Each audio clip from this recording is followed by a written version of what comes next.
Ce ne serait pas l'heure de remettre le couvert au sujet d'Aya?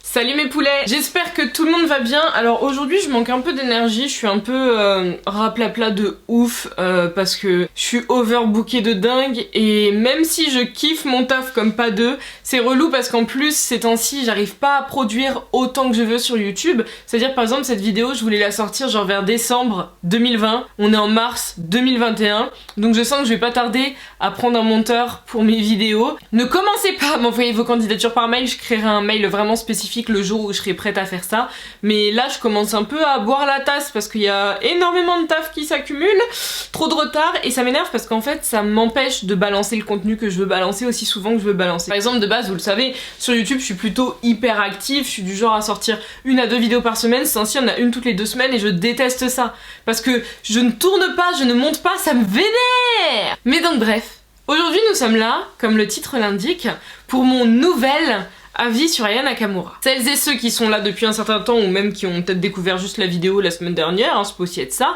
vous savez qu'il y a à peu près un an et demi, j'avais fait un pourquoi je déteste Aya Nakamura. Ou bien entendu, je tiens à ressouligner, Aya, j'adore ses sons. Je vous dis ça parce que je suis une de ces bitches. C'est-à-dire que dès qu'elle sort un son, cette fille, je vais le streamer direct, il atterrit dans ma playlist Spotify. J'adore ce qu'elle fait musicalement parlant.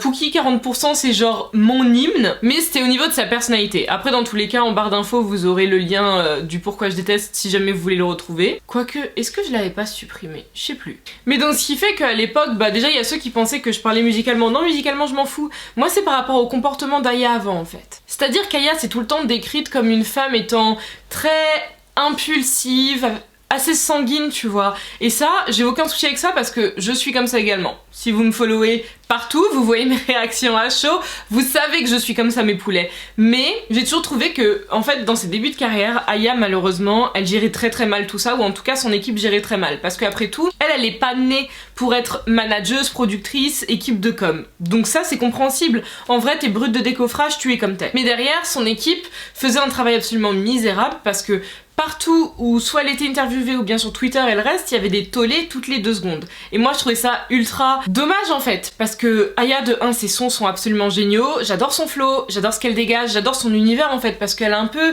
réinventé cette sorte de pop R&B français, tu vois, à sa manière, à la Aya Nakamura et tout. Et je trouvais ça hyper dommage parce qu'en fait elle se tirait des rafales dans le pied en ayant un mauvais comportement en interview ou en parlant mal sur les réseaux, tu vois. Mais déjà, je tiens à préciser, même si bien entendu je suis pas dans les petits papiers, je suis pas dans l'entourage proche d'Aya, je suis quasi sûre que le fait qu'elle ait arrêté de fréquenter Niska, que ce soit amoureusement, sexuellement, amicalement, bref, qu'elle l'ait jarté de son cercle, c'est une des premières choses qui a changé parce que je suis sûre que ce gars-là, c'est un peu comme un champignon qui pousse là où tu veux pas, tu vois, il avait une influence néfaste sur elle, et vous savez, c'est les gens qui pensent que c'est la street, alors que gros, vous êtes pas de la street déjà première chose, mais en plus, enfin, je sais pas, je trouve que dès qu'il y a eu cette cassure entre eux, il y a eu une sorte d'éclosion et on a commencé à découvrir une nouvelle Aya, et déjà rien que ça, je pense que ça a été bénéfique. Ouais, aujourd'hui je suis zépo sur mon lit parce qu'en fait il y a trop de linge à plier sur ma chaise habituelle, mais en fait je vais tourner de plus en plus ici parce que j'aime bien le cadre et puis je suis beaucoup mieux posée là. Après ça, il y a eu aussi une autre chose, c'est que je trouve que ça a opéré... Je sais pas qui a fait ça, je sais pas si c'est elle qui l'a décidé qu'il en avait marre, si c'est quelqu'un dans son équipe, si c'est un membre de sa famille qui lui a parlé ou son chéri, mais il y a eu en fait un changement dans son image à Aya. Ça a été retravaillé, c'est-à-dire qu'à partir d'un certain moment, j'ai pas de date en tête hein, mes poulets, mais Aya est arrivée et que ce soit sur Instagram, sur les plateaux télé où vous voulez, de 1. Ses tenues étaient absolument géniales, sur scène, les tenues, les chorés au top. Est-ce que même je dois vous parler de ses make-up et de ses wigs qui sont genre... Donc ce qui fait qu'en fait, toute l'image d'Aya déjà a été hyper retravaillée.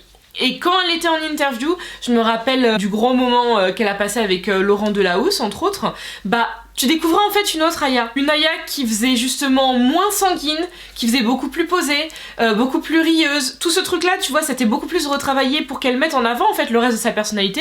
Et ça faisait mais tellement du bien, parce qu'en fait ça nous a amené sur une autre voie. C'est la voie où il y a de plus en plus de personnes, dont moi, qui pourtant n'aimais pas du tout le comportement d'Aya, se sont ralliées à elle. Je suis devenue vraiment une des personnes qui la défendait au max, entre autres sur Twitter, parce que très vite on s'est rendu compte qu'en fait Aya c'était tout simplement la victime des médias français. Mais vraiment. C'est-à-dire que chaque fois qu'un média français ouvre sa bouche par rapport à Aya Nakamura, je vous parle même pas de Mathieu Delormeau là, de Touche pas à mon poste dirigé par l'autre malade là. Mais chaque fois qu'un média français parlait d'Aya Nakamura, si jamais il parlait de manière standard ou bénéfique, donc genre par exemple s'il y a un nouvel album ou qu'elle a dépassé un nombre de streams ou je sais pas quoi, ils allaient quand même trouver le moyen de la saboter, par exemple en publiant une photo de merde, c'est-à-dire la pire photo d'Aya, genre sur scène, avec un flashback horrible sur le visage, tu sais, qui fait ressortir ton anti-cerne et tout ça, elle est en fin de concert, donc tu sues et tout, avec la perruque la moins saillante pour elle, tu sais. T'étais là en mode gros, il suffisait d'ouvrir son compte Instagram,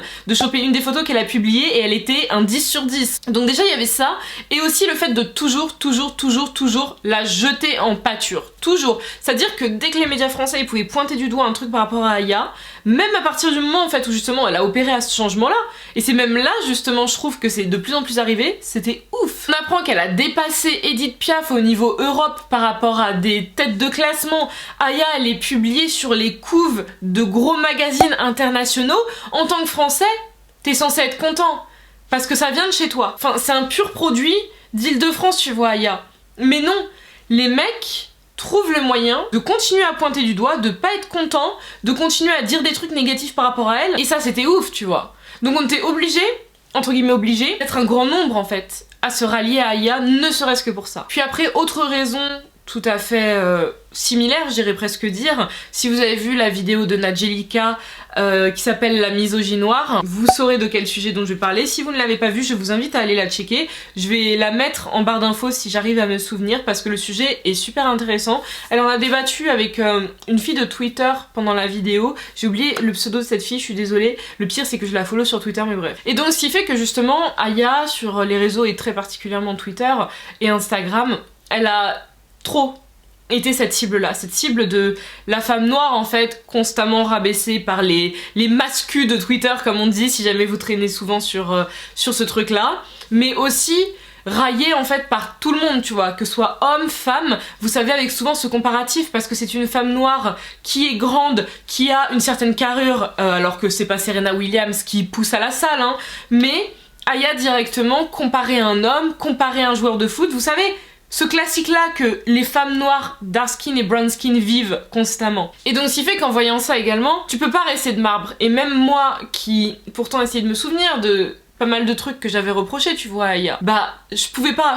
parce que c'est une femme qui a pas du tout mérité ça. Absolument pas mérité le traitement qu'elle reçoit dans les médias français ainsi que sur les réseaux sociaux français. Je dis bien français francophone parce que à l'étranger, Aya il kiffe. Aya, j'ai entendu ses sons dans des centres commerciaux et des magasins à Berlin par exemple, et les gens ils s'enjaillaient. Je l'ai entendu à New York, à fucking New York. Et les gens, ils kiffaient. J'ai entendu à Londres, je l'ai entendu en Espagne. Aya, je l'ai entendu partout, sauf chez nous en fait, parce que chez nous, ils essayent genre de faire taire le truc au maximum, alors que Aya, c'est tout un mouvement qui est derrière, parce que elle a changé un truc en fait. Il y a eu une scission, il y a eu un bail qui s'est passé, et c'est grâce à elle. Et ça rendait ouf en fait, d'ouvrir les réseaux sociaux, et à chaque fois, soit qu'elle postait une photo d'elle en maillot de bain, ou je sais pas quoi, parce que Aya, elle se kiffe. En même temps, elle est belle, elle a un corps de ouf, je comprends qu'elle se kiffe, tu vois. Et donc chaque fois qu'elle poste des photos sur Instagram, de voir qu'elles sont reprises, postées sur Twitter, à côté de la photo d'un joueur de foot, enfin flemme, tu vois. Et ce qui fait que personnellement, et comme pas mal d'autres personnes, je me suis sentie obligée au bout d'un moment d'ouvrir ma bouche, parce que c'est pas possible de voir le truc passer, et Aya, elle le subit plus que n'importe quelle autre femme dans la sphère francophone, je trouve. Mais parce qu'il y a un mais, mes poulets. Initialement, cette vidéo, si je l'avais tournée justement en décembre 2020, comme je vous l'ai dit, on se serait arrêté à là. Le souci, c'est que souvent on me dit chasser le naturel, il revient au galop, Bah là le problème c'est qu'avec Aya, elle l'a un peu fait, tu vois. Parce que si vous vous souvenez, dans ma vidéo Pourquoi je déteste Aya, il y a un point très important que j'avais souligné, c'est que pour le clip de Pookie, donc Aya avait été habillée par un styliste, mais donc initialement c'est le styliste parisien Kyojino, je vous invite à aller regarder ce qu'il fait parce que j'aime beaucoup. Mais donc Kyojino et elle avaient échangé par rapport à des moodboards qui avaient été envoyés avec des intentions de tenue, de décor et tout ça pour le clip de Pookie.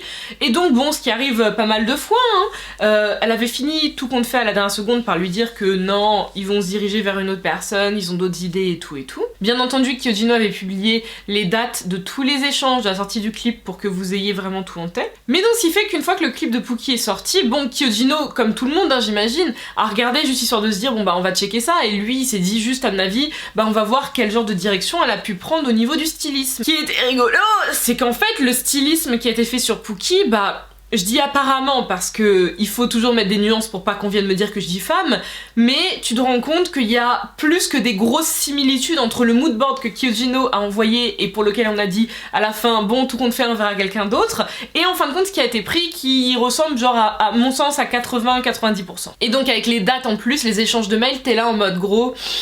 ça sent mauvais. Et donc Kyojino derrière, ce qui est totalement normal, il avait donc porté plainte contre Aya pour accusation de parasitisme, ce qui, à mon sens, en fait, était tout à fait normal, et c'est pour ça que vous en avez parlé dans Pourquoi je déteste. Moi, je trouvais ça hyper dommage, justement, que Aya, bah...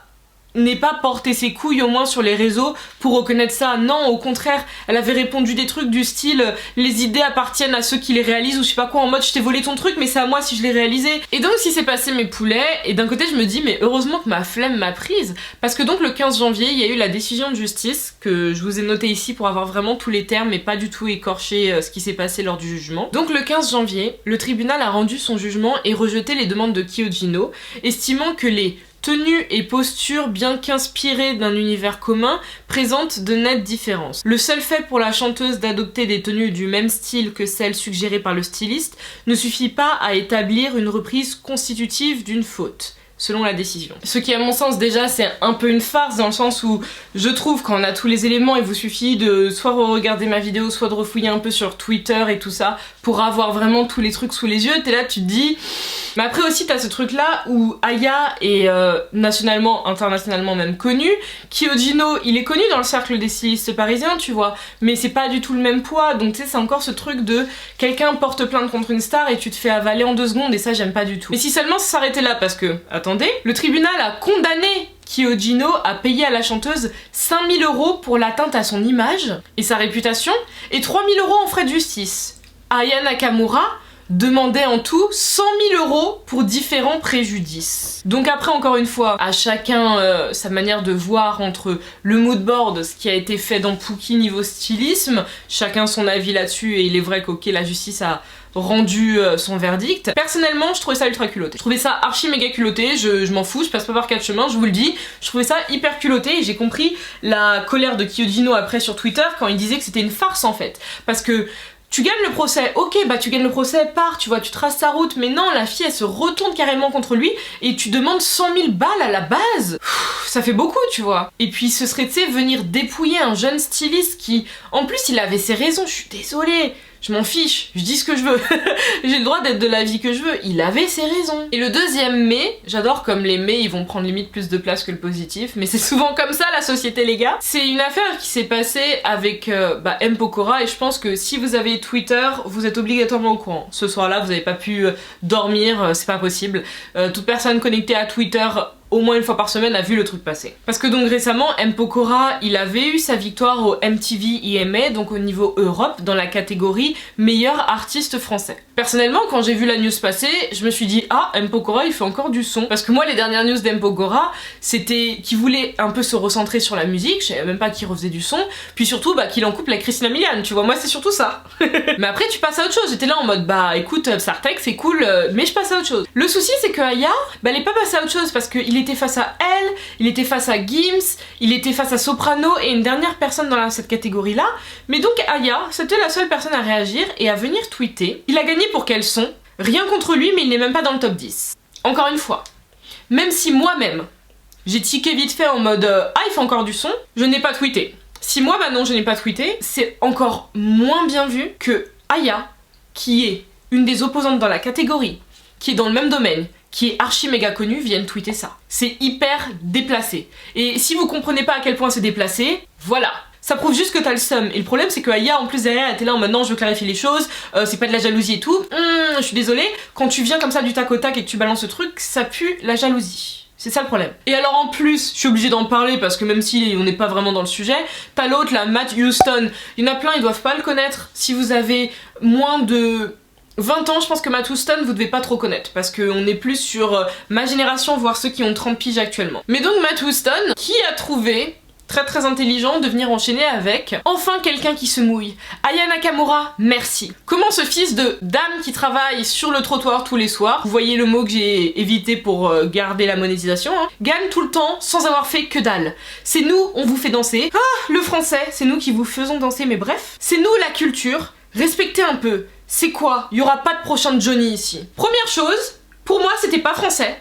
Il y avait une suite illogique dans l'enchaînement des trucs, ça avait pas énormément de sens, mais bref. On va essayer de passer au-dessus. Parce que tu sais, ça puait la rage, tu vois. Et c'est ça qui m'énerve, c'est que déjà, de 1, la réaction d'Aya, je trouve qu'elle a été déplacée. Encore une fois, je vous le redis, je la comprends totalement, parce que dans ma tête, je me suis dit la même chose, et si j'étais à sa place, dans ma tête, je me serais dit la même. Mais ouvrir Twitter et venir l'écrire, c'est une réaction à la Donald Trump. C'est faire un truc qui aurait dû rester dans ta tête en fait, et le rendre public alors que ça aurait dû rester dans le privé. Que tu le dises à ton pote, ton mec, ta mère qui sont à côté, y a aucun problème, c'est normal. Mais tu ne le fais pas rentrer dans la sphère du public parce que tu passes pour un semard en fait. Et en plus, ça a donc amené des gens comme Matt Houston qui sont venus étaler juste leur haine, leur véhémence gratuite. Genre comment t'insultes la maman de Matt Pokora, mais il t'a fait quoi gros? Parce que c'est un Matt qui est plus connu que toi, genre redescends en fait. C'est pas sa faute. Et surtout que derrière, quand elle parlait du top 10, Aya, parce que bah bien sûr, Matt Pokora, lui, il a été obligé de réagir parce que t'es là, tu te fais attaquer par les gens, enfin t'es obligé de réagir. Il a rappelé aussi une chose qui est très importante, c'est que quand Aya elle parle de top 10, elle parle très sûrement du stream. Sauf que le stream, c'est absolument pas ce qui fait tout. Même si aujourd'hui, c'est sûr qu'on se base énormément sur le stream, Matt Pokora, il est encore dans le top 10 France pour les ventes de CD en physique. Et aussi pour remplir sa tournée, il est dans le top 10 voire top 5 France depuis plus de 15 ans. Donc si, le top 10, tu vois, il y est très largement. C'est sûr qu'il se base pas sur les mêmes choses, je pense, parce qu'Aya, elle devait penser stream, mais je trouve ça hyper dommage que elle soit obligée de venir et de balancer un tweet là-dessus, pour qu'en plus ils viennent la corriger pour lui expliquer que gros, en fait, je suis là, c'est pas un mec qui est dans les petits joueurs M. Pokora au niveau de la musique française, que tu le veuilles ou non.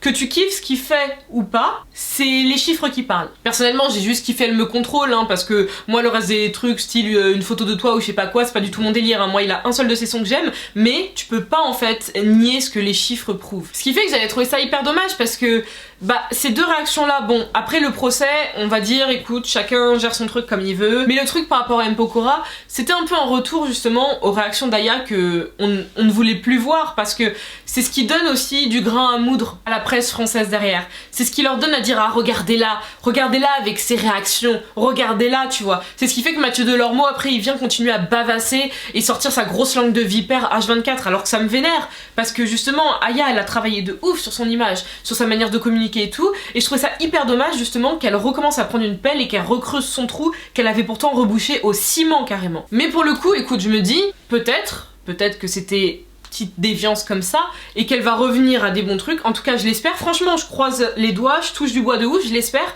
parce que je peux que souhaiter le meilleur à cette fille. Elle a fait de mal à presque personne sauf Kyojino, voilà.